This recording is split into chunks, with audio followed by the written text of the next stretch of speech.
Hello and welcome to Fielding Graduate University's second annual virtual conference.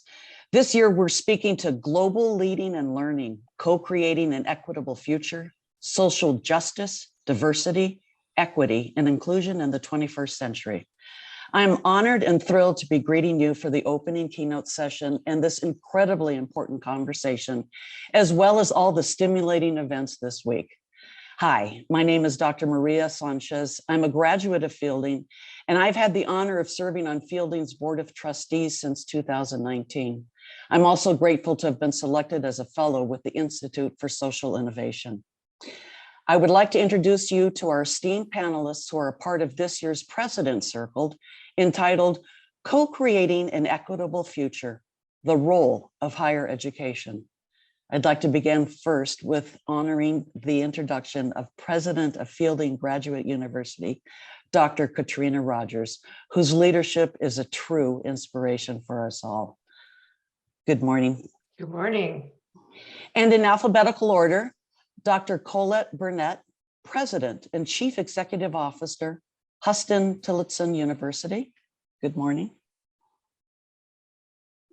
Dr. Charlita Shelton, Chief of Staff to the President, Gonzaga University, and President Emerita, University of the Rockies.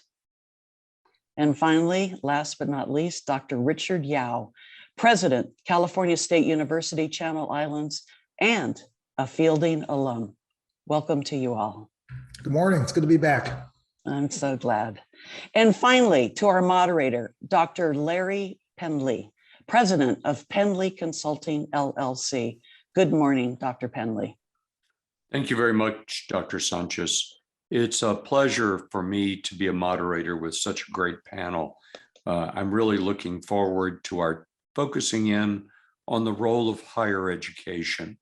All of us know just how challenging it has been, not just in higher education, but in society in general.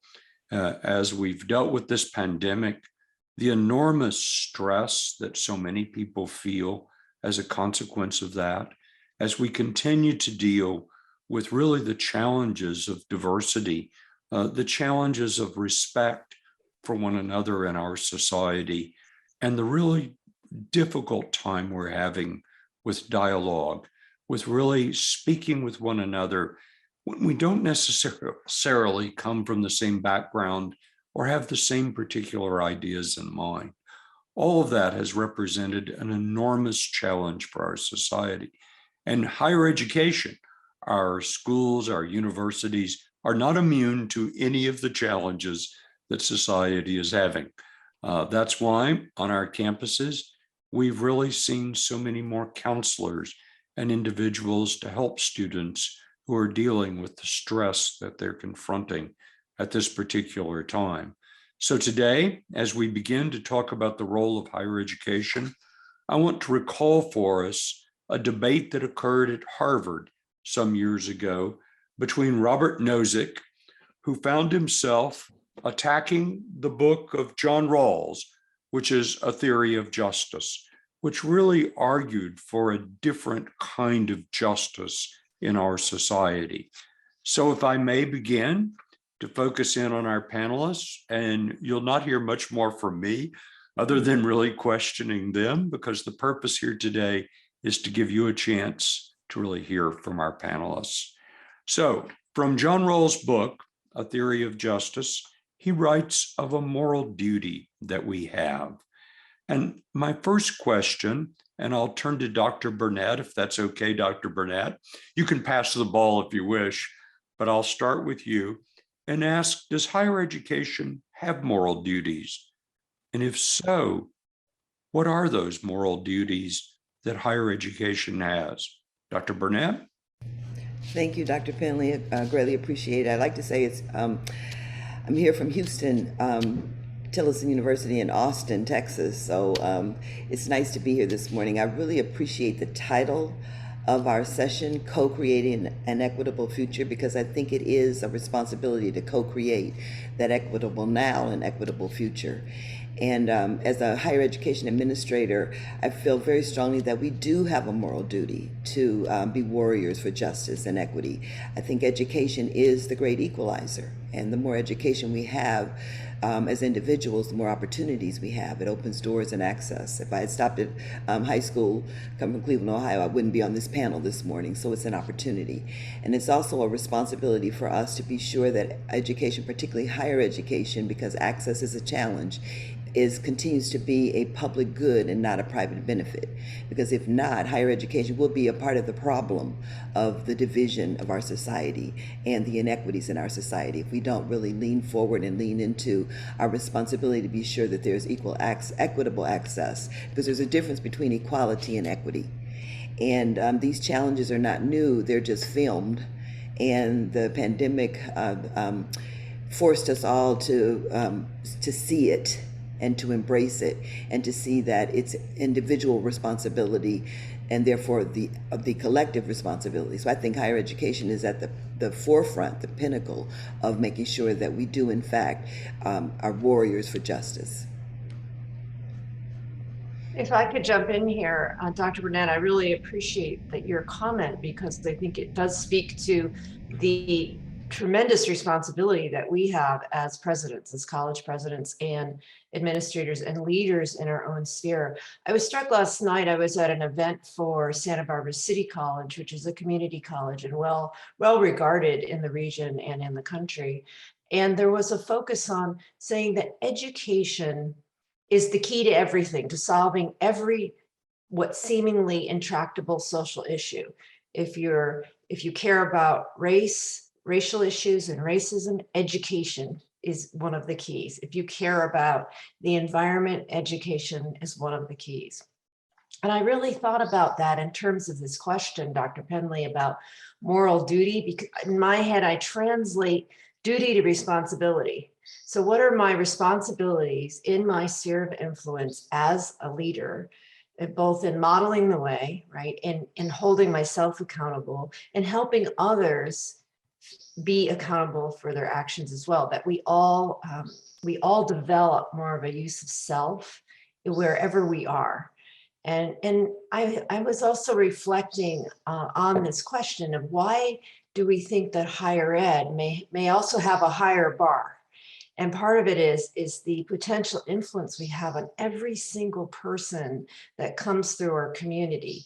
So Fielding Graduate University's focuses on graduate learners, it's graduate only. And so they tend to be older adults, and older adults also trying to find their way. So whether it's undergraduates and older adults, I think there is a sense of that education is that catalyst for releasing both a sense of responsibility, but also that sense of agency. I couldn't agree with Dr. Burnett and Dr. Rogers more, especially the notion that higher education is the great equalizer. And if we look at this from a diversity, equity, inclusion standpoint, but in particular equity, you know, we have, and Dr. Rogers mentioned community college. I spent time about 2 months ago at Gateway Community College, which is in Phoenix, Arizona. And Gateway. I know it well, by the way. Oh, yes. Well, I was there. As you know, I'm in Phoenix. Oh, that's right, Dr. Pendley. Well, I was with the dean of their business and industry program, and to find out that 60% of Gateway students identify as Latinx. And a number of these students are pursuing associate degrees in business and then also in computer science. And I thought to myself, if we're looking at, again, providing them with an equitable future, then we have to ensure that we are, especially from a four-year institution standpoint, providing transfer agreements to these institutions. That's something that Gonzaga is looking at in terms of increasing our level of diversity in terms of historically underrepresented students, because we happen to be a predominantly white institution. So the moral obligation is, how can we serve those who really need to be served, those who want to complete their education, you know, whether it's from an associate degree standpoint, four-year degree, or even into graduate work. And as leaders in higher education, this is our obligation. Well, thanks very much for those comments, Dr. Shelton. I think you bring us to a very important issue in what you've said. As as our panelists know, I'm a past university president. Dr. Yao, I believe you're a new president. And President Rogers, just a moment ago, focused in, as she talked about a moral duty, on our responsibility as the leaders in higher education. And so I guess I would turn to you, Dr. Yao, and following what President Rogers said just a moment ago, and my own thoughts about that when I was a president, could you comment on how this burden of a moral duty, and I call it a burden only because I think we approach it in so many ways as an enormous responsibility when we lead, how that affects you as an individual new president? Well, it's at the forefront of my mind always. And I would say for me as a leader, we have to embed this work, this moral work that we're doing, into the institutional identity of our universities. It has to be embedded in that at the forefront. And for me here at CSU Channel Islands, we primarily serve first generation students, first in their families to go to college. Over 65% really are first gen students. We're a Hispanic serving institution. So many students from historically underrepresented and marginalized groups, and students from low income backgrounds, 67% are Pell eligible. And what we need to remember is that these groups have not historically been welcome or embraced in higher education. And as we were saying earlier, higher ed really is the catalyst for continued change. And it's these students, right? The students who are serving at CSU Channel Islands. To me, it's the combination of their lived experiences and narratives. And how do we celebrate and embrace that as part of our institutional identity? Because that's a strength. And when you combine that with top-notch and cutting-edge academic curriculum, these students, that's who we need to be leaders in the growth and evolution of our region, state, and nation. So for me, that's at the forefront of my mind as a president, ensuring that we are truly honoring and celebrating the life experiences of our students really at the heart of our institutional identity, and combining that with really good academic programming. So for me, we talk a lot about access. That's very important, but as a president, equally important is a focus on their success. Remember, there are thousands and thousands of very capable, intelligent students who make it to college, but they don't finish. So how do we ensure that we're promoting their success to the best of our ability? And that involves many things, which I'm sure we're going to talk about today, both inside and outside the classroom. But the reality is that we still see equity gaps, and we need to take a deeper dive there. And part of that, for me, we talk about social mobility and such. I think it's important to emphasize successful postgraduate outcomes. We talk about equity gaps and completion, but what are the equity gaps in postgraduate outcomes? And I think it's even more important today when you hear so many questioning the value proposition of higher education. That same Sunday news program we were talking about earlier before we got on the call, they did a piece on whether or not college was valuable. And I think we all assess postgraduate outcomes, but I don't know if we're doing this with enough rigor, as all of our data sources are limited, but we have to use that data to improve curriculum across all the majors. So, as a president, I want to make sure that I'm leading in these efforts and making it the forefront of everything that we do, every meeting and every conversation I'm having on campus. Dr. Pendley, I want to amplify something that Dr. Yao just said about institutions not being, higher education institutions not being welcoming and not actually even admitting people of color, of different race, color, and creeds. Institutions are made up of people. Institutions don't make decisions, people do.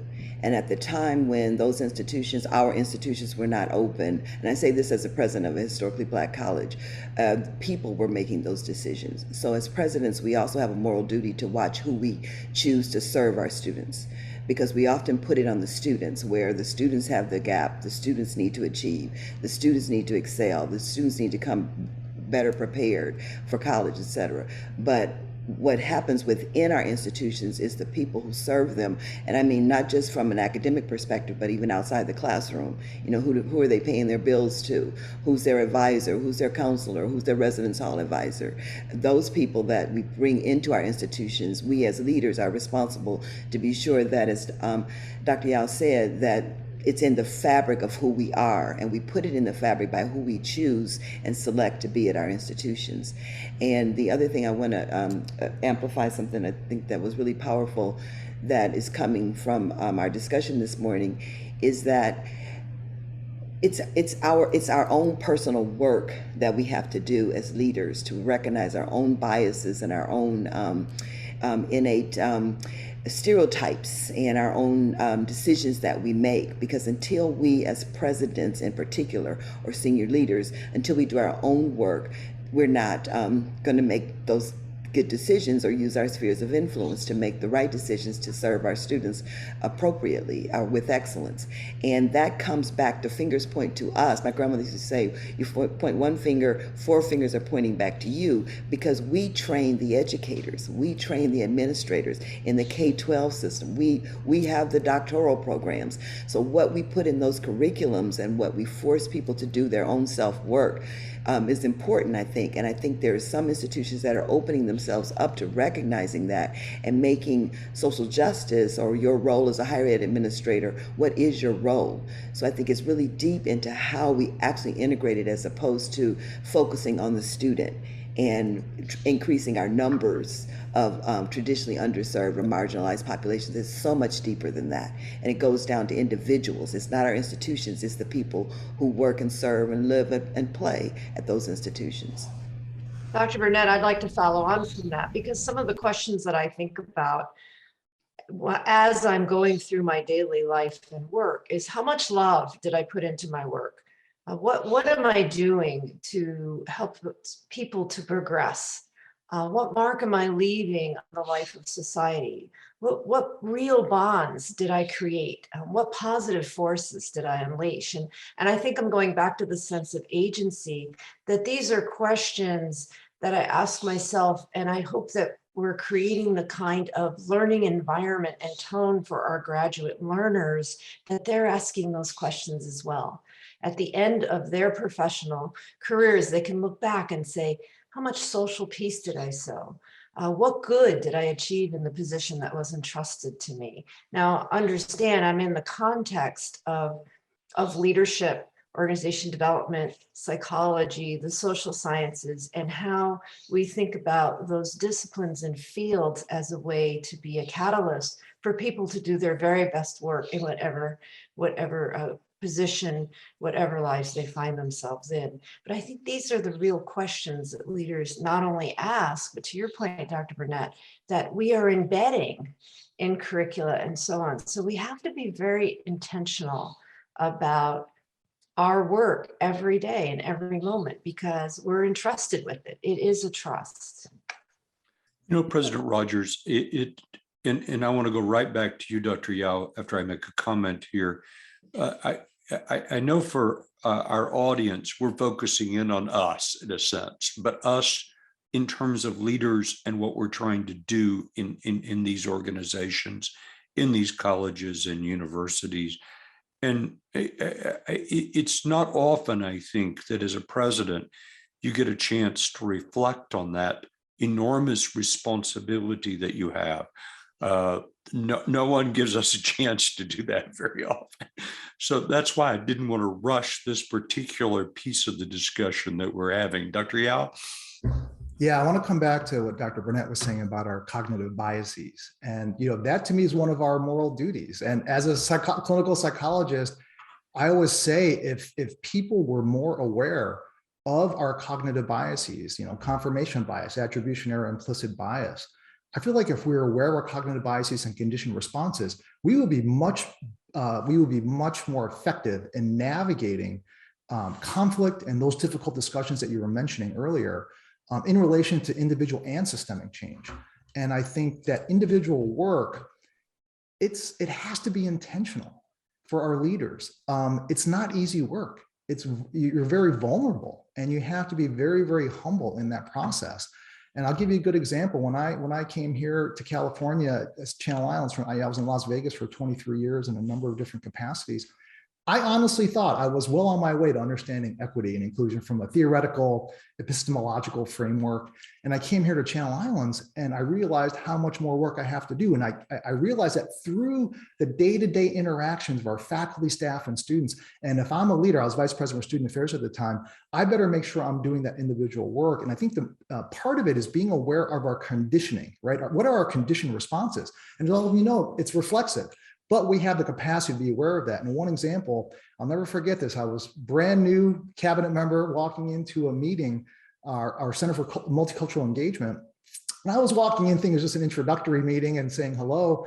And there were some really, really hard discussions going on at the moment. And I'll never forget it. One of my Black colleagues, she's a history professor, she's Black, and she was talking about the experiences she was having on our campus, and it was not good. And there was discussion about collegiality and how collegiality is code for just going along with it and keeping people where they need to be and not raising any dissent. And I have to say, in that moment, my conditioned response was, I wanted to ask, well, how do you see collegiality? What does it mean to you? And instead, I just listened, and I leaned in and listened and was comfortable with that tension in the room. And that, you wouldn't believe just how much that helped, because I reached out to her later in the meeting and afterwards and talked to him. I'm really interested in learning more about your experiences. I'm a cabinet member. How can, I know you're on the faculty side, but how can I use that on the student affairs side? What can I do? And that was the beginning of some incredible work that took off just from, like, you know, not giving into that conditioned response in the moment. So I'll stop there.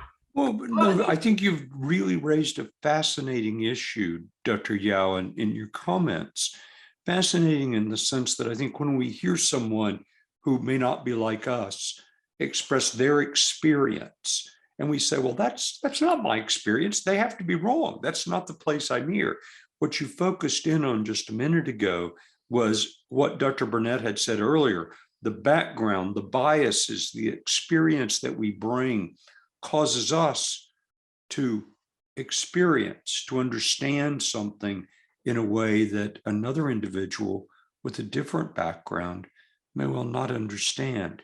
And it really brings us to the importance of dialogue, in really having that dialogue that you just described, to really get at that common kind of situation that isn't very common, because we do experience things so differently. And I think, Dr. Shelton, you wanted to address that, and you come from a very special institution, as you noted earlier. Yes, I mean, there's many, I've got many thoughts running through my head with my colleagues here and some of the comments. I think it's one thing to be aware of our biases, but it's another thing to become culturally fluent. So first of all, as leaders, we need to understand the world of diversity, equity, inclusion as it relates to humans, right? And we need to do the good work, as I say, the good work around becoming culturally fluent. And by the way, just because you are a person of color doesn't mean necessarily you're culturally fluent. We also have to understand our intersectionality, you know, who we are. So those various means where we can somehow become discriminated because we're Black, because we're queer, because we're women, so on and so forth. But that takes really, it takes time, and it takes really hard work to just investigate the things that are going on around us that could cause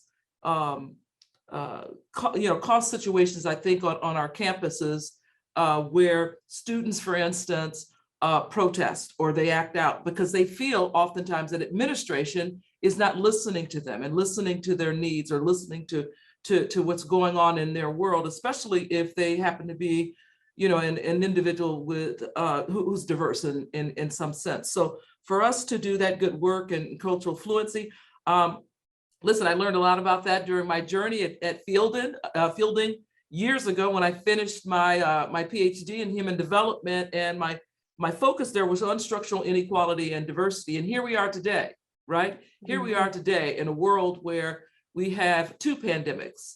And of course, two pandemics is COVID-19, but it's also the racial injustice that is occurring in this country. And it feels like sometimes 2 steps forward, 3 steps back. So we as leaders, how do we best address these issues? And especially on our campuses when students are so concerned about their own future and what their future means as a result of what's happening, again, in the world. President Rogers, did you want to comment on that? I was thinking about what Dr. Shelton said, because it sparked for me this notion of something that we talk about a lot at Fielding for graduate learners is how do you continue to create self-awareness so that you can, and I really appreciated President Yao talking about many of the concepts from psychology, implicit bias, et cetera, and the assumptions that we make. And it seems to me that all of us are asking that essential question is, what is the role of education? Far beyond the moral duty, we're actually trying to unpack, it seems in my head, we're trying to unpack what is justice? What does it mean to create an environment of learning that is truly just for everyone in that community? And one of the keys that I heard you say, Dr. Shelton, and also President Yao, is about the role of listening. Sometimes the role of just being present and listening. Often you think as a leader, you've got to go in and be the strong person in the room, right? The person who says everything. Well, sometimes the best thing to do is to simply listen. You know, President Rogers. Dr. Pendley, real fast. Sure, Dr. Young. The journey. And I think for me, the understanding of the epistemology in this movement. So I remember when I first came to Fielding, you know, I was grounded in this positivistic epistemology. There's objectivity, right? Science is objective, value free, all of that good stuff. And I came to Fielding and I realized, oh my God, there's this incredible literature base out there that I had no idea even existed as an undergrad in my training. So I was exposed to social constructivist, literature base. And I remember at the time, I thought that was pretty radical at the time. It's like, wow, I wish I had this so much earlier on, this idea of constructed reality, language creating reality and not describing reality and different things like that. And now we've come even farther with this transformational epistemology where awareness is not enough, that we have to use our research and our efforts to actively change these systems. So I think that epistemological understanding of how we develop in our own personal individual journey along this line here, I think it helps frame kind of at the heart and foundation of where we are. Because as you know, epistemology, the values, that they're just assumptions that we're not even aware of. And we have to be aware and do that work to challenge those assumptions. And like you said, Dr. Shelton, do that work because it has to be intentional and it's hard work. One thing I want to add is there's an attribute of leadership in being intentional, and that's courage. You have to be extremely courageous because when you're listening, and you're being an active listener and you're seeing things that are unjust, injustices that are continuing to be baked into the fabric of your institution, and you don't have the courage to speak up, either because you feel as though that's going to put your leadership at vulnerability. The faculty will be upset at you, or the administration will be upset at you, or your board will be upset at you, and you know that something is morally unjust, and you're baking in systemic racism, and you don't have the courage to speak up, then your moral duty is for naught, because you do not have that courage. And I think that's something that we look over a lot, is and courage comes from, it's back to the Wizard of Oz. You have to have heart and you have to have courage. And those are muscles that you have to build over time, and how serious you are about it. And that's why I think a lot of our institutions suffer, is because the persons that are in leadership don't exhibit that kind of courage that it takes to affect the changes necessary to really move your institution forward. However you look at your own form of activism. And even that, some presidents don't want to be seen as an activist. And this is activism. It is being a social activist. It is by true definition of what the word is.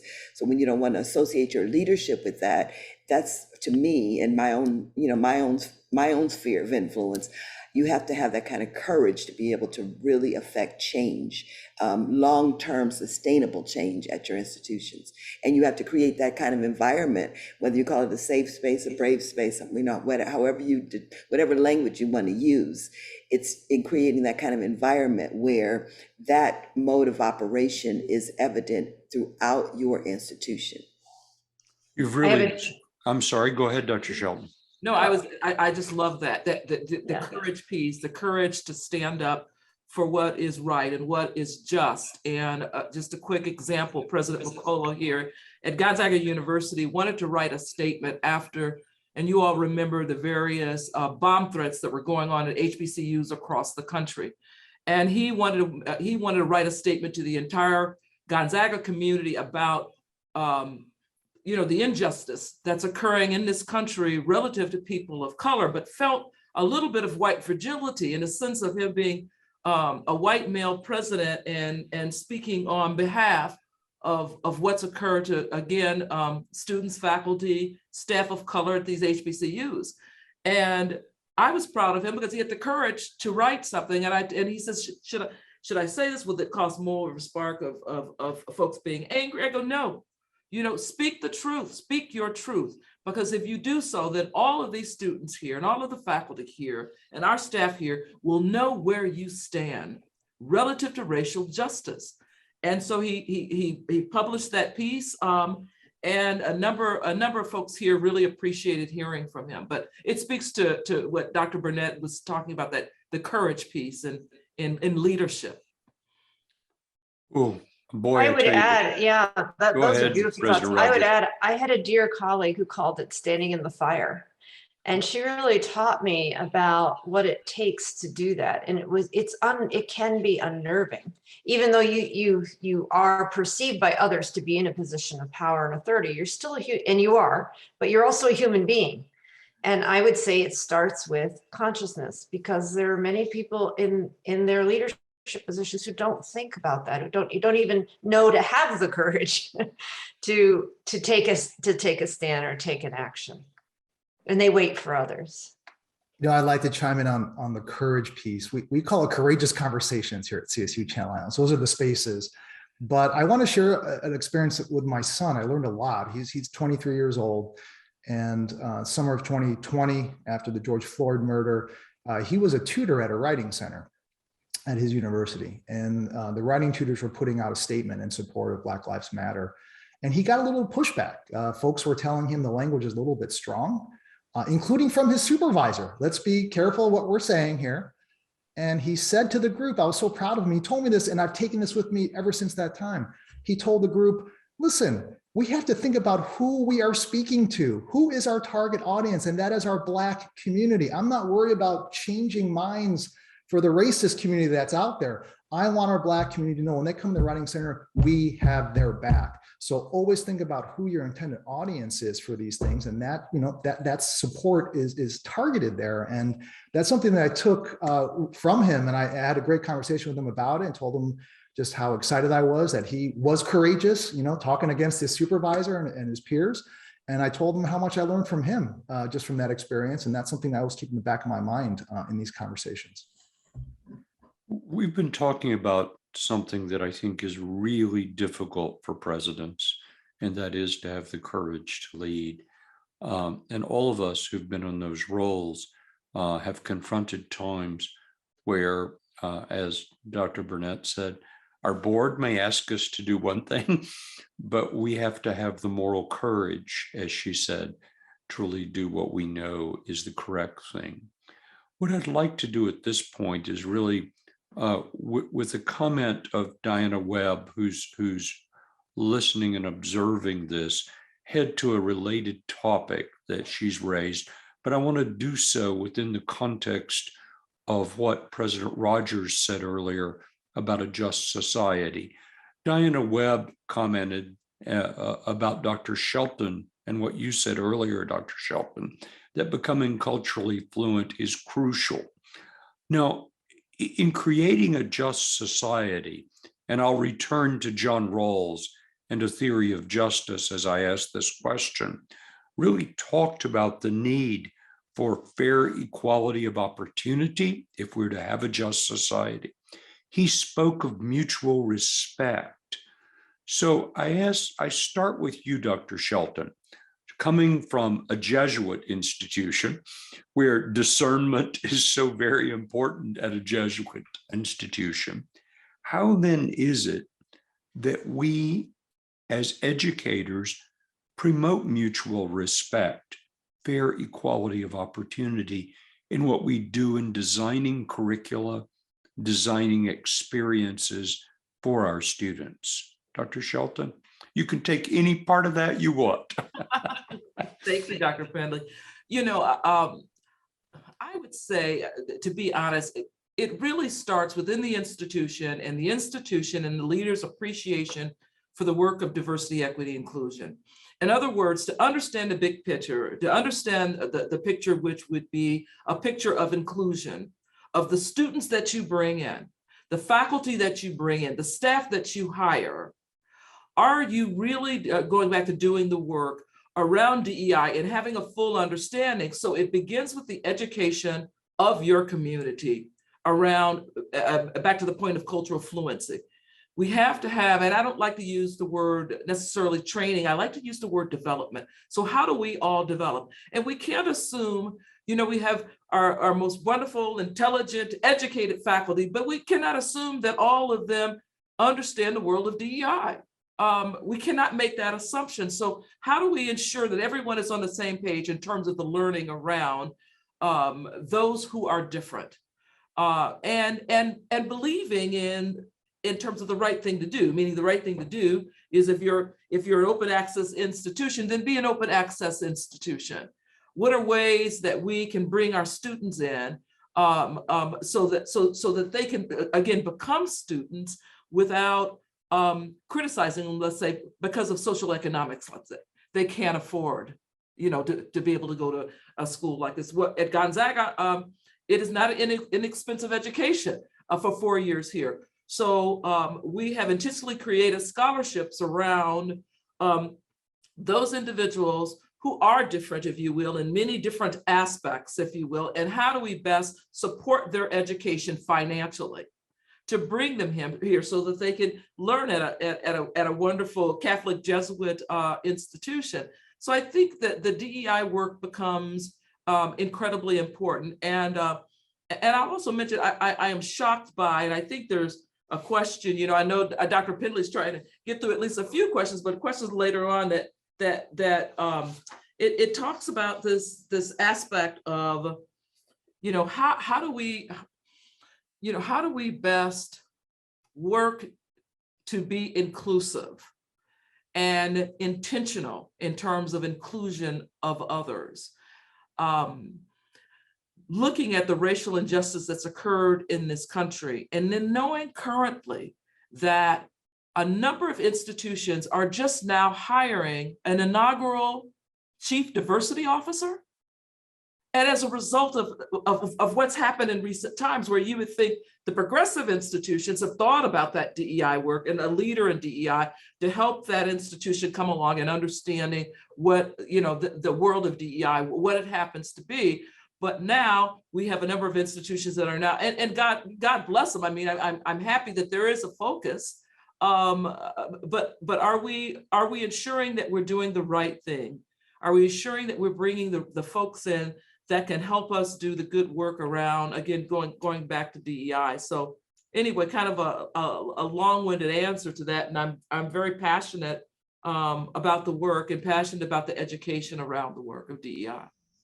And I think the passion is hopefully is contagious, because that's what keeps you steady in the fire. I really like that, Dr. Rogers. I want to add about cultural fluency. I think that's where you recognize where people come from a place where students need to be saved. They don't need to be saved. Students don't, this is not missionary work. This is the right work. And we often skip over that, where we come at it from a place where I need to save these students. They need good teachers, exposure, and opportunities in an equitable way. And no language of lack, less than, marginalized, underprepared. Young people hear that their whole lives. So when they come to our institutions, that language of lack should be annihilated from who we are as institutions, even how we label things. Summer Bridge, as opposed to, at our institution, we call it All-Star Academy, because those kinds of things are labeled. So it's little small things at our institutions that we have to really be conscious of, and that comes from your cultural fluency and how you are interpreting those things as individuals. So I really wanted to be able to insert that in, and I think the passion needs to be contagious, because that passion is what ignites that work for you to really truly be intentional about it on an ongoing basis. I'd like to chime in. I appreciate the dialogue on the individual development and journey of the people who we hire here at our institutions. And I'm so glad to hear that, because one of the recent kind of debates or discussions we've been having on our campus at Channel Islands is whether we should be focusing more on the policy levels, the systems and policy level. And people have been even citing research, I haven't looked at all of these sources, but there's mixed reviews on individual level change as a result of these individual based interventions. And it's interesting for me, I would agree with you, Dr. Burnett, that it's the individuals who implement the policies, right? So we can't just focus on one, because the individuals have to implement the policy in the spirit in which they're developed. But it's interesting for me, so when I hear this discussion about, focusing on policy and systems, Dr. Shelton, I love your focus on financial, right, barriers. And we've done a deep dive into our scholarship data and found that, guess what? Our recipients were not representative of our student body population. And in fact, in the only award amount that they were represented was in the lowest amounts. So that forces us to think about, is it an access issue? Do we need to do more outreach, more, better, outreach efforts for our students who need this support? Or is it something more systemic in how we evaluate our scholarship recipients? We looked at our disenrollment policy for non-payment and found that disproportionately impacts our student, the majority of our student body population. So how do we navigate that dilemma of fiduciary responsibility as institutions of higher education, but removing financial barriers at the same time?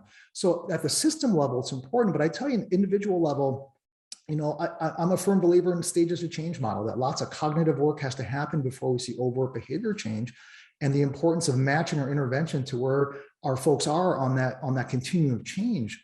But I'll be honest, talking to some of my colleagues on campus, they said, we tried that for decades. We tried people meeting where they are, right? And we're done with that. And we're going to be unapologetic, explicit in your face, and you're going to have to deal with it. And I tell you, over time, my psychology training is like, no, we got to match the intervention. We have to be congruent there. I'm leaning more towards the latter now. But I'll be honest, and I've shared this with my campus community, seeing what we're seeing now, I thought with all the momentum we had going as a country, we would be seeing more progress in terms of legislation. Instead, we're seeing just the opposite happen. We're seeing voter restriction being passed. We're seeing censorship of, you can't even discuss race and gender issues in K-12 anymore. And, I think it was in Texas, the idea that gender affirming treatment is now a form of child abuse, which I found offensive as a clinical psychologist. So I've been talking to my campus community about, listen, I know we're on this journey together and we're doing what we can, but is this the outcome we expected to see?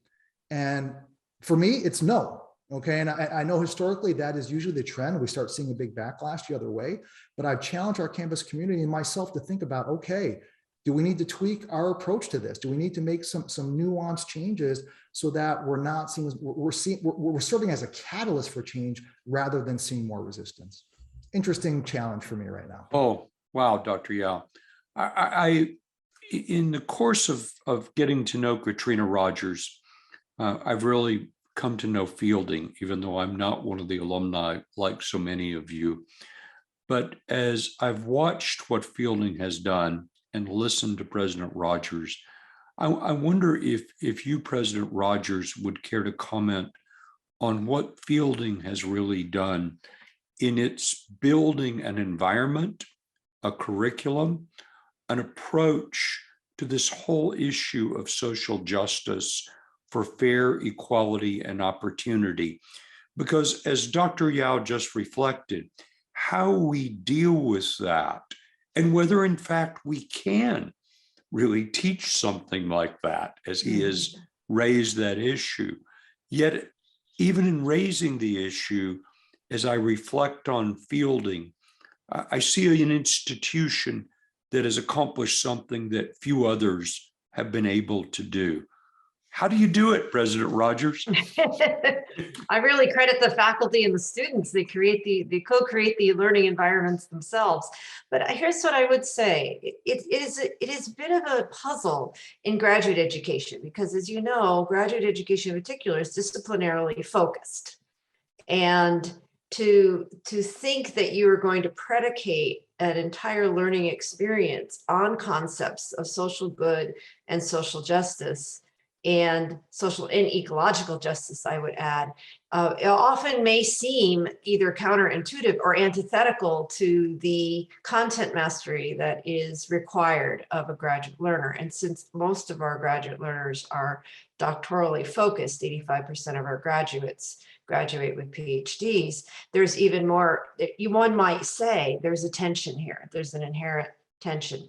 But I would say that our early faculty, and this continues to this day, we're now almost 50 years old, have really managed this tension by embedding the kinds of questions and the challenges right from the very beginning, from a student's orientation all the way through to their comp essays and through their dissertation.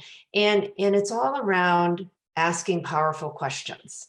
And you hear this in other fields, coaching and so on. And I'd look to President Shelton and President Yao, who are graduates, to either affirm or not what I think I'm seeing. I started in the faculty, but it was many years ago. And I do think that there's this element of education does serve a higher purpose, both for the individual and for the broader society. And that is the thread that runs throughout all of our programs. And I think it does create questioning. It also creates conflict, because to President Yao's point, there's so much conflict mirrored in the external society. Of course, it's evident in any university, as it should be. We're trying to be mini democratic spaces. And so it comes down to, can we have the kinds of dialogues that are meaningful, sometimes painful, asking those questions, not necessarily coming to collective answers, but coming to the notion of an evolutionary process embedded in education that enables and facilitates each and every one of us to continue to grow into, as I said earlier, our very best selves. Dr. Shelton or Dr. Yao, you want to respond to President Rogers' challenge to you? You're on mute, Dr. Shelton. Let me get off of mute. I'll just say, well, Dr. Rogers, she's always spot on in terms of perspectives. But when I arrived at Fielding, I will tell you that I did not imagine a person like myself, my background from a standpoint of socioeconomics, my parents who were both high school dropouts, growing up on a small farm in Pullman, Michigan, with 5 siblings, that I would have ever imagined myself walking through the doors of Fielding Graduate University as a doctoral student. But I would say more intrinsically with Fielding is the way I was welcomed. It was the way I was welcomed by administration, by faculty, and my peers. And another thing I reflect on is that even at that time, which it's been more than a few years since I completed my PhD at Fielding, is the diversity that I saw before me, and individuals who are all pursuing master's and doctorate level. So I had never experienced that before. And then what I learned from, in particular from these faculty, as I was completing my knowledge areas, it was tremendous. So, it's more about just talking the talk, because institutions walk the walk as well. Certainly Fielding does in the work, and always has. Some of my thoughts just relative to my experience. And I wish that more institutions could be more holistic relative to the people who are walking through their doors, and how accepting the faculty can be, or the staff, in terms of simple things like treatment. Yes, you're going to learn, and you're going to learn quite a bit. But what is, are these faculty compassionate about what they do, how they're serving, right? So I just, think about that aspect, I think. For me, Fielding changed my life. It was transformational. I showed a little bit earlier how I was exposed to an epistemological framework and literature base that I had no idea even existed throughout my formal education. And that changed everything for me. And I will never forget that. And even in the moment, we talk about applied learning, working in the field, in the mental health field, I started thinking about inequities that we see in healthcare, in mental health, doing work in the foster care system. Wait a minute, why, the disparities that we see in child welfare and some of the systemic issues that we see. And special ed, right? It just kind of, everything clicked with me, and that was a catalyst for my growth. And then as I moved into higher education, I remember looking at my grade distribution one of the first times, looking at my DFW rates and looking at some things differently. And it changed my life. And that was really the catalyst for me for that continued growth and evolution, which I am still growing and evolving. Here I am, and in terms of my own racial identity development, I remember reading theories and learning about that.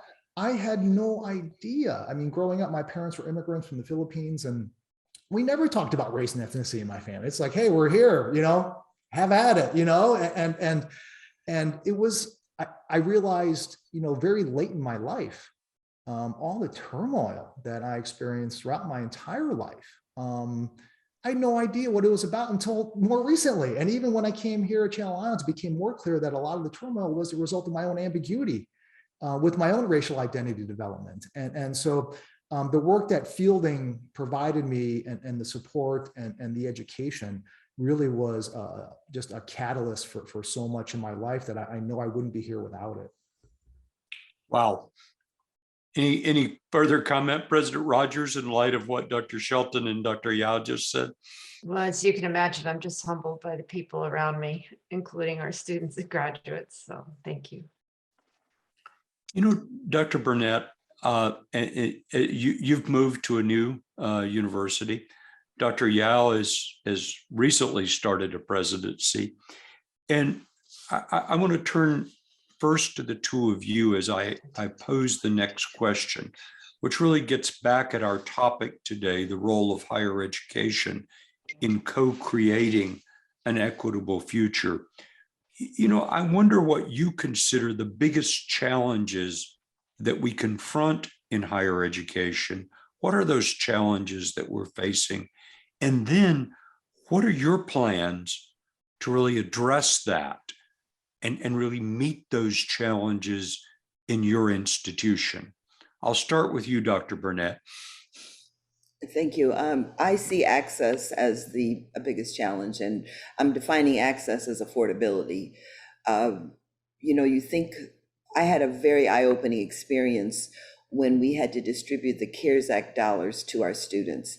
And the experience was I'm an engineer undergraduate training, so I could be very analytical in my leadership. Sometimes I try to process that in different ways, but I wanted to do it by formula so that the students who had the greatest need would receive the larger apportionment, if you would.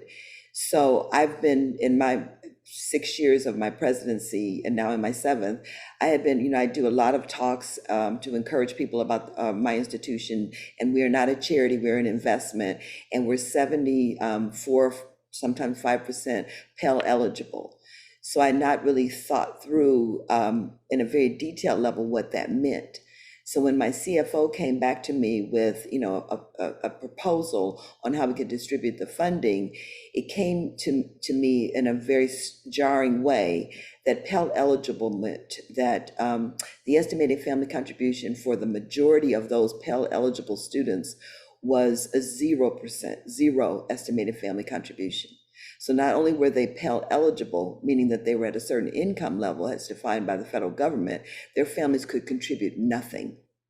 And even though I kind of knew that consciously, cognitively, if you will, but it really struck my heart in a very big way. So as a president, I had to really rethink how I was even looking at my student body and how affordability was very real. And then you talk about student loans and debt, and we tend to, that's us continuing to bake in systemic racism because students graduate with, the price of a car or a home in some cases if they're in graduate school. So I believe very strongly, and back to, what I said earlier about a public good versus a private benefit, affordability is a major challenge in our nation.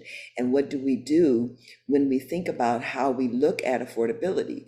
So what we've done here at Houston-Tillotson in particular is forge several partnerships. My administration, I'm teased about it a little bit, is around this African proverb that says, if you want to go fast, go alone.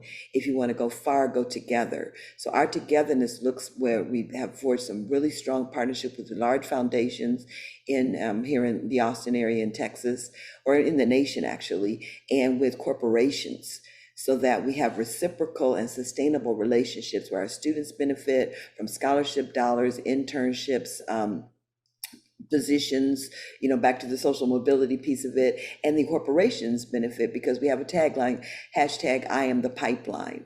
We talk about we can't find people of color to hire, but here we are, historically Black college in the center of the city, so don't give me that. And we're graduating families, we're not graduating individuals, we're working to break generational poverty. So those are approaches, and it's a mindset. It's what theory you have when you look at it. So I really encourage leaders to really look at your student population and affordability and access and attempt to move away from loading up students with debt. And this, I think, is the institution's responsibility to find those mechanisms and means for us to be efficient and effective. And I want to close with this. It's a trigger for me when we talk about education is not necessary or degrees are not necessary. And the people who say that, they say that until it comes to their own children. So when you ask someone, when people say, oh, it's not necessary for you to have a degree to make it now, but then their children go to college. So I really we should always push back when people make those blanket statements about whether it's necessary to have an education or not, because it's if you're privileged, it may not be necessary. But in this nation, if you're not privileged, it is definitely necessary for you to live a high quality life. You're absolutely right. I was so happy that my parents, and kind of like Dr. Shelton, I came from a set of parents, one of which left school at 8th grade. And they were farming families that they came from, large farming families, and wanting me to get an education was a big deal, and wanting me to get a degree was a big deal. So I couldn't agree with you more. Dr. Yao, any response to that challenge question that I asked Dr. Burnett first? I'd really like to piggyback on what Dr. Burnett was saying, because that's one of the things we're seeing here, right? It all starts with accessibility and affordability. And, for me, it's interesting. We know that, my focus is always on student success, right? I was talking about not getting them in the door, but getting them through and successful post-graduation. And we know that, academic aptitude is not necessarily the best predictor of success, right? We know that so many other things come into play for success: growth mindset, sense of belonging, place, grit and perseverance. But we know that that's just the reality of it. And, to me, good exit data from students, it's like the holy grail of a data and assessment. The closest I've seen was out in Nevada. The community colleges did a nice study, and it wasn't even close. The number one reason why students did not finish was financial. And that was it. The second, I don't remember what it was. That's how far down, away it was. So for me, the financial pieces are so important. And so I think coming back to the scholarship data, when we did that analysis, we wanted to look at financial support for students. And what's amazing is we first wanted to see, like I said, who's receiving this financial assistance. But I think we just assumed financial assistance pays dividends. So we actually took a deep dive, and we had questions like, is it better to give a lot of money to a small number of students, or more students, smaller amounts, depending on what we have? Is it better to have renewable, more frequent scholarships? And also, how does financial support impact students coming in, maybe with the high school GPA, that murky middle, right, that Georgia State likes to call it a lot? And we took a deep dive into this analysis, and we did some regression models and found, like, no surprise, the more money you're giving, the better. But we also found a gap. Tuition and fees at Channel Island is about $7,000 a year, but so 6,000 or more had big dividends. And then we had this gap, it was like $1,500 to $3,000. And I'm not sure why, but we think that's the gap, right? You got tuition and fees paid, but then, other factors associated with education. And so, and we saw that the more frequent scholarship students were receiving, the better. So now we're looking at renewable scholarships, and we did a propensity score matching model to isolate the financial assistance for students coming in with GPAs a little bit lower.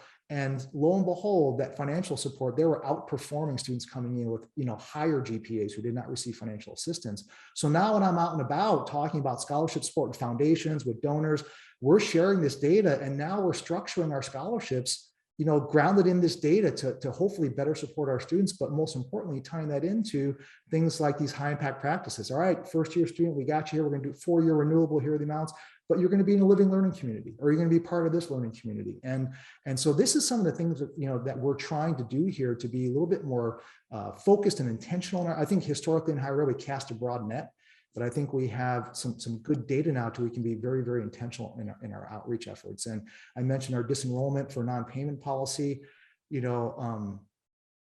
I've been looking in literature. I haven't found anything related to best practices. And I'm like, who came up with these models? And how do we look at the data to assess that? It doesn't make sense to me. And even textbook costs. We started a zero cost we call OpenCI. And we found that 91% of our students were stressed about textbook costs. So we, participating faculty now, we have no cost or low cost course materials for classes. And in the fall 21 semester alone, we saved students 1.8 million over one semester. So we know that, we're trying to hit this financial support from all aspects of the university, from scholarship support to textbook costs, and also, disenrollment policies.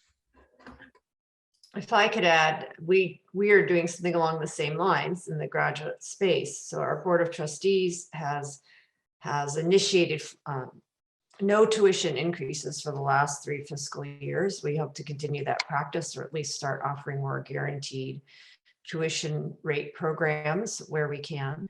President Yao, when you said that about textbooks, I had a flashback to being a freshman in college, and like some of you here, being first generation and the only person in my family ever to go to college and graduate, the fear of buying textbooks was a major factor when I was 17 years old. And so thank you for bringing that human story into the room. But also doing that by bolstering our library, our virtual library resources, which is world-class for the work that our students do and that our faculty do. And also helping faculty understand newer and newer practices about the things that they can offer in their classrooms that their students already have access to, rather than a traditional form of just giving a long reading list and not giving guidance and students thinking they have to purchase all of those books. So those are ways that you can really help students manage their financial situation. I don't want to diminish just how important affordability is and access is. And yet when I talk to students, that's definitely number one. When you look at people who drop out, and that's really, to me, a painful matter. Every student that leaves the graduate program with debt and no degree is a failure, is a personal failure. In my mind, what can we do to make that number be zero?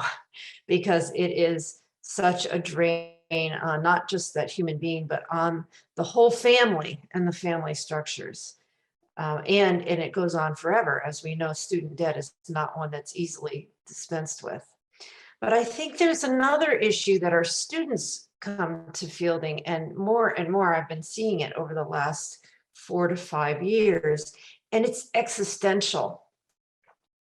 I think our students need spaces where they can engage in conversations with others about all of the things that they feel are existentially threatening their families, their communities, and the planet.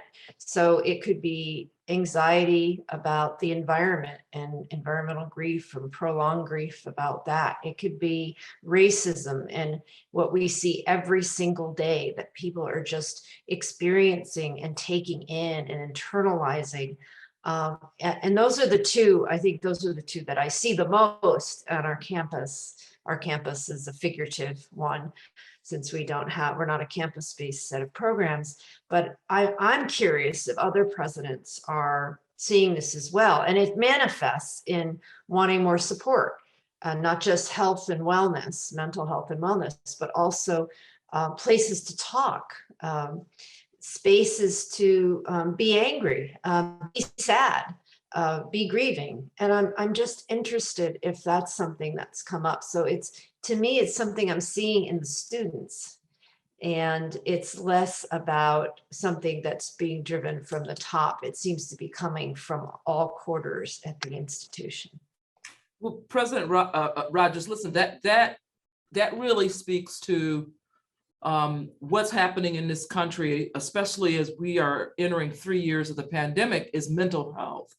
And so, but I like the idea of having the conversations, especially among graduate students, getting together and having the conversations, because we need to talk about what's happening to us as a result of what has occurred in the world, and not just the pandemic, but it's certainly in the undergraduate community.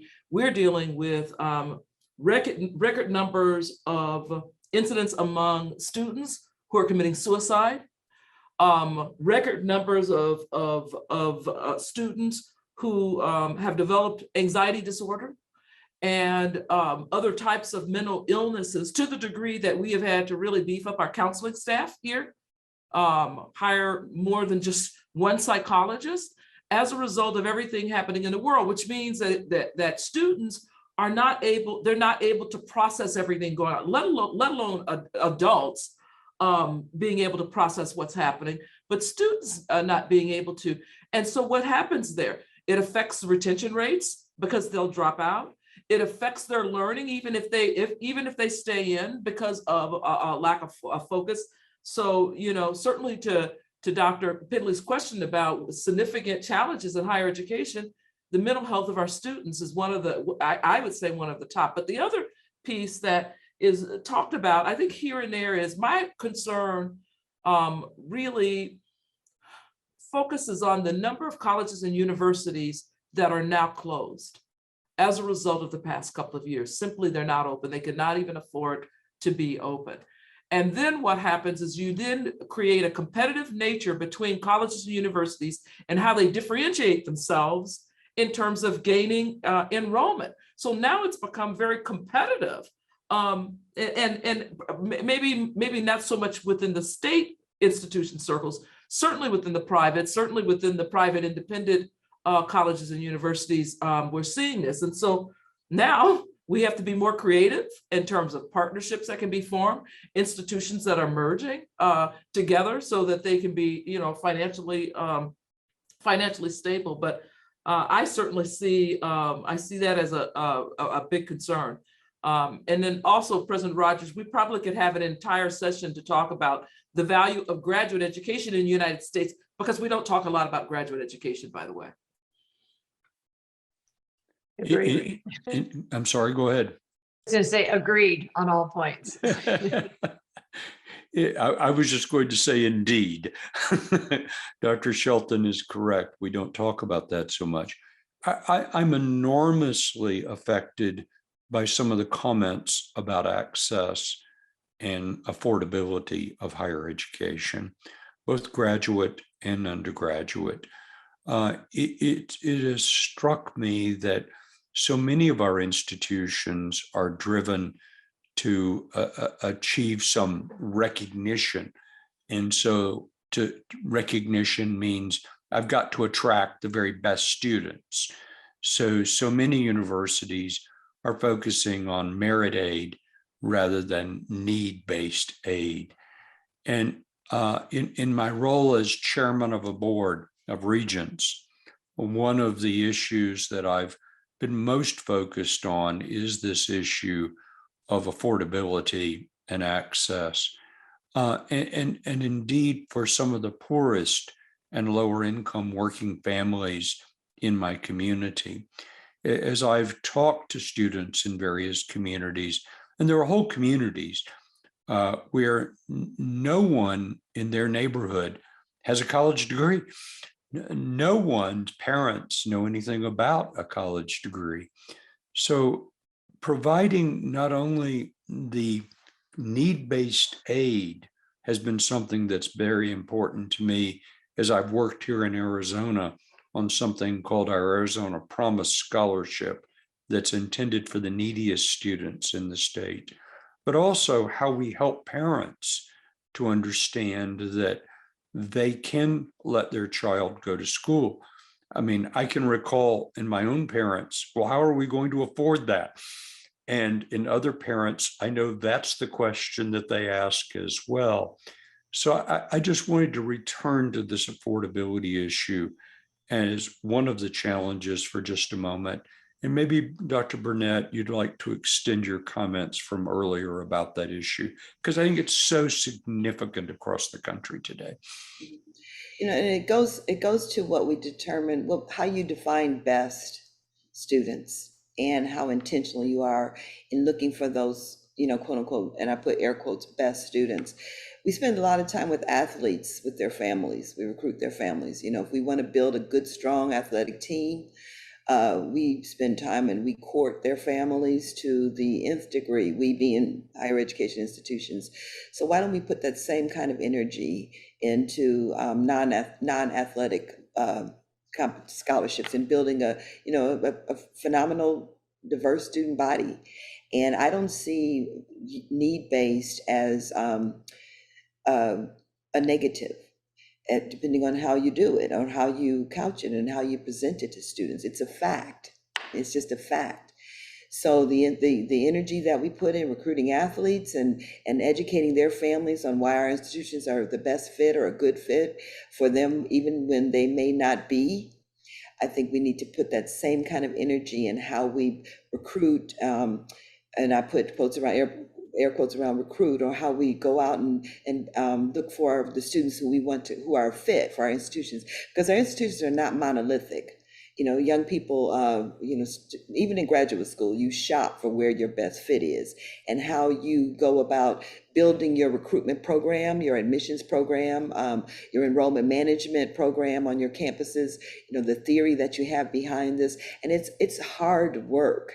That's what it means when it's intentional. You have to continue to push and say, we're going to, really think through what mechanisms and what are our policies in recruiting. Where do we recruit? Are we in the rural areas? In my case, in Texas, historically Black colleges used to really focus on the rural areas for us to, bring young people in to get a high quality, excellent education. And now we sometimes look to just the urban areas, the larger cities. So how intentional are we in going and finding, because there are still farming communities, like you said, Dr. Pendley, there are still, very rural communities where no one gets an education in all pockets of across our country. And one thing, I sit in some of these meetings sometimes, and I see predominantly white institutions pride themselves on how diverse they're becoming. So are you a minority serving institution, or are you serving minorities? Those are very different things. And that goes back to how you're recruiting your students and what you do when you get them there, and how you're building a package. When we talk about packaging students and how we set up their financial aid and how we, bring them in when it comes to academics, high academics, those high performers, we are really intentional on how we build that package to recruit them from another institution to compete for them. These do the same things for things that are performance-based, be the athletics or music majors. But when it comes to truly looking at individual packaging for students that we want to bring that are, diamonds in the rough, jewels that are unpolished, are you really intentional in bringing those? So I'm gonna get off that soapbox. I have a lot of passion, like Dr. Sheldon said earlier, about that topic. And passion is good. Well, no, that's spot on, Dr. Burnett, because if I use Gonzaga University's example, where the tuition runs probably about $400,000 for 4 years, you can imagine our student type. Average GPA is 3.8, 3.9 coming in. Average retention is about 90-95%. So this notion and talk about bringing in particular, historically underrepresented students, we must think about the social economic piece. In other words, how are we going to support their education here if they cannot afford that, as other privileged families can afford that? I think the other piece really to this conversation has to do with, Dr. Bennett, you talked a little bit about the education among students, but education of family in terms of financial resources. I learned, and mentioning again, and Dr. Pendley, familiar with Gateway Community College, I was there on a talk. It was just a couple of months ago. I spoke to the faculty, and we're looking at the possibility of a transfer agreement, that sort of thing in the institution. But their director of advancement spoke, and what she mentioned to the faculty, it was all faculty, that they have thousands and thousands of dollars, scholarship dollars for students, but that students and families aren't taking advantage of it. And someone asked the question, well, why? And it's because students there feel like that they don't deserve the scholarship. In other words, they're thinking about it from an academic standpoint, that they must have a certain GPA during their journey there at the community college to even consider that. So how do we then educate families and educate students that these funds are available in speaking? Because I'm thinking, if that's Gateway Community College and it's associate degree granting college, Maybe many others have that funding that's available, but the education piece is not, it's not mirroring the education piece. Oh, I have to chime in here because, I was talking about our scholarship structure, and we received a very large philanthropic gift, and it was targeted just like we had talked about. And I was looking at the applications. Says, wait, we have $1 million here. Why aren't these applications filled? What's going on? We took a deeper dive, and it's not just having the funding. It's a combination, I think, outreach and education, but administrative barriers. So we talked about, right, so we kind of modified our GPA requirements, which is a self-selection bias, right, of course, to begin with for scholarship recipients.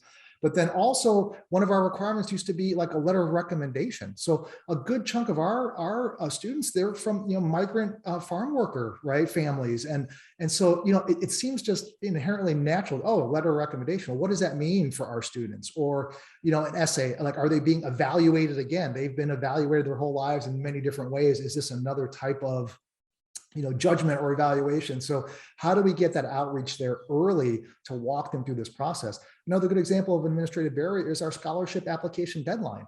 It's amazing what you learn as president, right? All these different administrative barriers. I say, wait, why is it March 1st? Our intent to enroll isn't until May. So if I'm a new student coming in and I think, I think I like Channel Islands, but I missed the application deadline. Well, I can't go there now. Right? No, and we have all this money available. So it's that hidden curriculum, the administrative barriers that we have to be so tuned into. And as a president, they always tell you stay out of the weeds, right? Stay high level strategic. And I'm all for that. But if I wasn't in the weeds here, some of these things would have continued without any modifications. I want to add to that based on what Dr. Burnett said earlier about it's, setting a truly inclusive climate is not just about the president or the leader. It's about every single person that the student comes in contact with.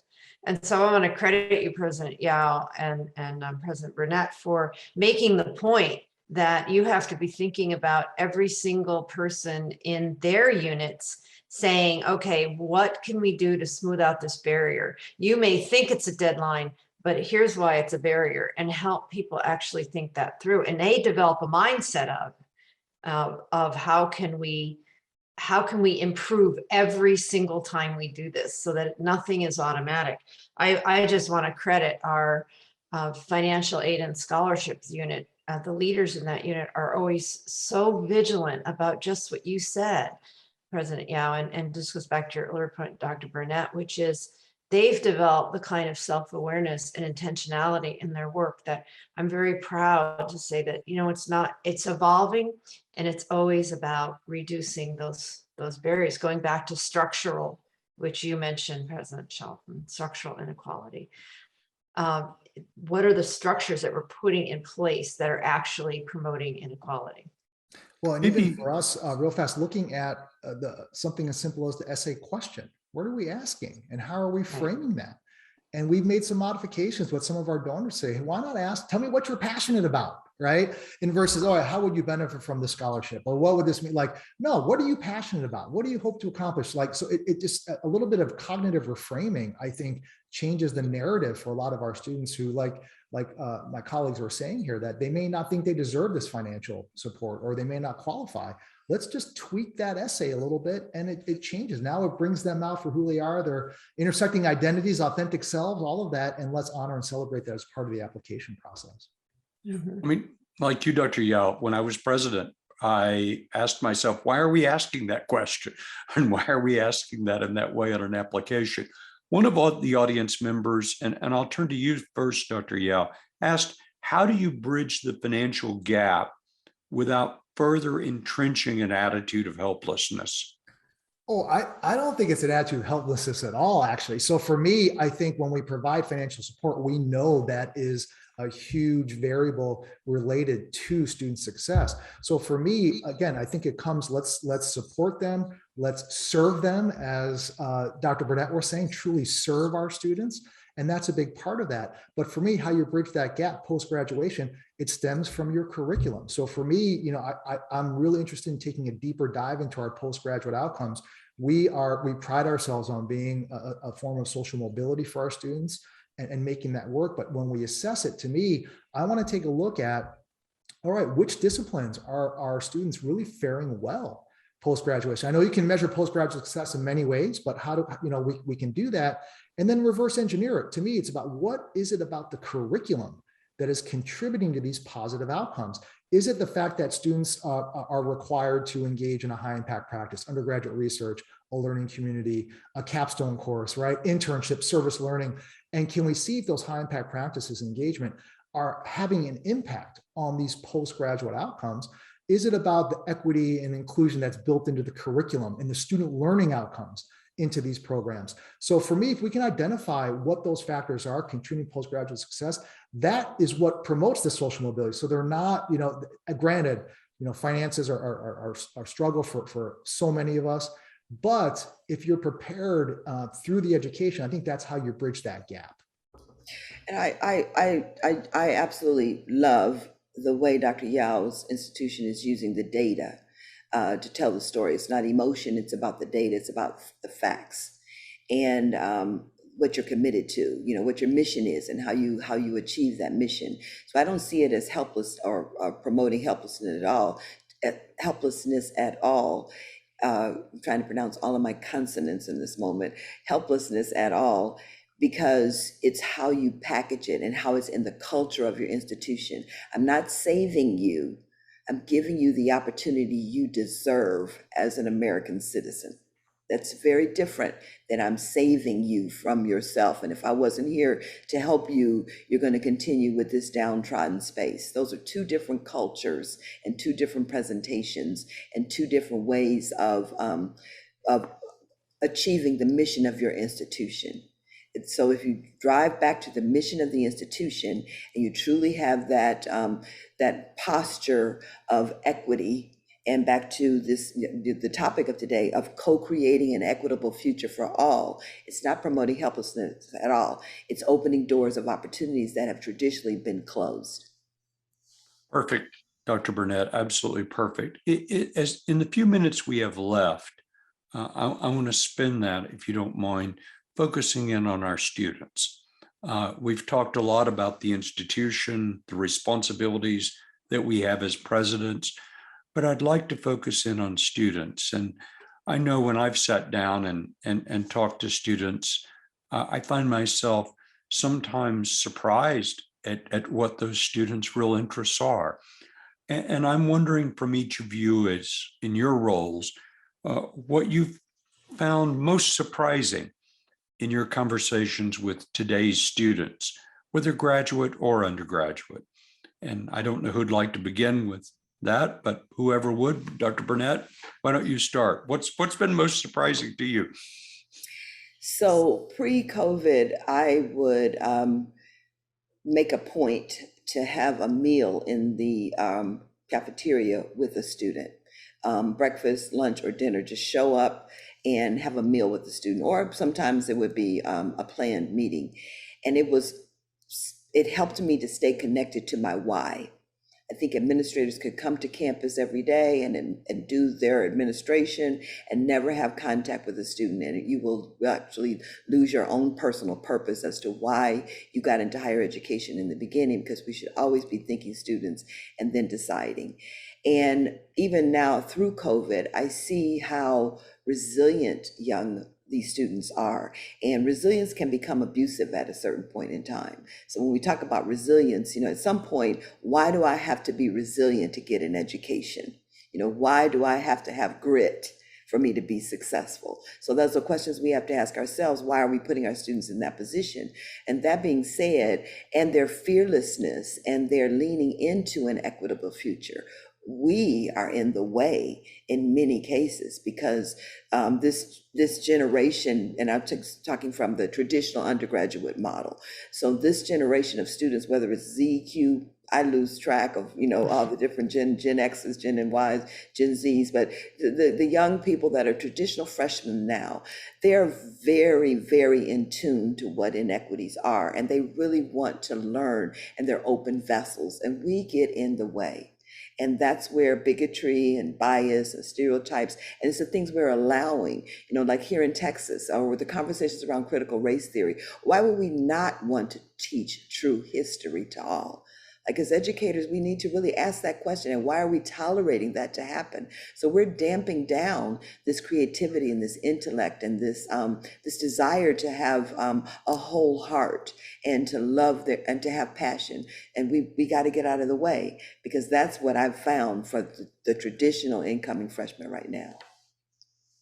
Well, I'm surprised by students' resilience, especially during this time. And how I have taken a look at our own seniors who have just graduated, who, by the way, spent 2 years in the pandemic struggling to meet their goal, to receive their degree, and was able to do so. They're resilient. I'm also encouraged just about how they have educated themselves on social justice issues in this country, especially being at a predominantly white institution. They know, they protest. And oftentimes when when there are incidents, especially incidents of race, it is, by the way, our white students that are protesting, our white students who happen to be culturally fluent. So I guess I'm a bit surprised by that, but mainly surprised again by their resilience, but then their care, more than their care, their consideration, their passion around social justice in this country. I've been surprised by our graduate students' optimism. I would agree with Dr. Burnett and Dr. Shelton: resilience, courage, grit, but also their optimism. If you are fed a diet of social media and say the typical CNN news cycles, you don't feel like it's a very good future. You can develop a lot of cynicism, but clearly that's somewhat self-selecting. But the very fact that people are embarked on a journey of graduate education tells you a lot about that person before they even get to a place like Fielding. But at Fielding, despite what I know, knowing students and being present with them over the years, they have a lot of challenges in life. I mean, often it's caregiving, it's their children, it's their families, it's illness, it's death, the things that happen to our students over the course of a 4 to 5 year graduate program, they can be astounding. And yet they're optimistic. They think that despite the financial challenges, that the value of education is so great, they will make these sacrifices. And to me, that means an even greater, going back to moral duty, that's an even greater sense of responsibility. What can we do to make our community the kind of community that not only meets those expectations, exceeds them, and creates the conditions of a good life for our students? And I'll be brief. I know we're running up on time. We serve primarily undergraduate students here at CSU Channel Islands as well. And I really appreciate what Dr. Burnett was saying about sometimes we get in the way.